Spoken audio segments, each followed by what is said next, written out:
అమలు చేయాలని డిమాండ్ చేస్తున్నాం. ఈరోజు కొత్తగా నిన్న చంద్రబాబు గారు ఇచ్చిన జియో ప్రకారము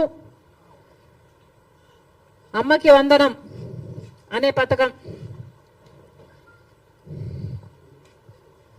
అమ్మకి వందనం అనే పథకంలో చంద్రబాబు గారు వాగ్దానం చేసినప్పుడు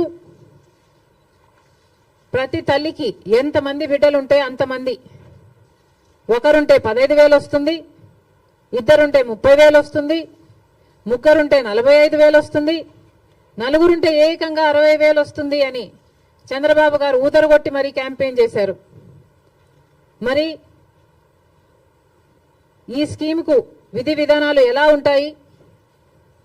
చంద్రబాబు గారు నిన్న విడుదల చేసిన జీవోలో అయితే ప్రతి తల్లికి అని రాశారు.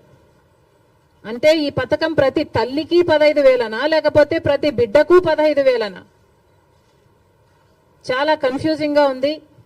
ఈ సాక్షి పత్రిక అయితే ప్రతి తల్లికి 15,000 మాత్రమే, అంటే ఒక్కరికే ఇస్తారు, తల్లికి ఇస్తారు, ఒక బిడ్డకు చొప్పునే ఇస్తారు, మిగతా వాళ్ళకందరికీ ఎగనామం పెడతారు అని సాక్షి రాయడం జరిగింది.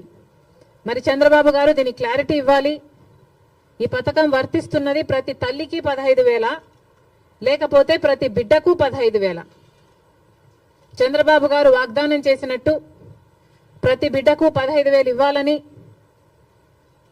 ఆ లెక్కన నలుగురు బిడ్డలుంటే 60,000 ఇవ్వాలని మేము డిమాండ్ చేస్తున్నాం.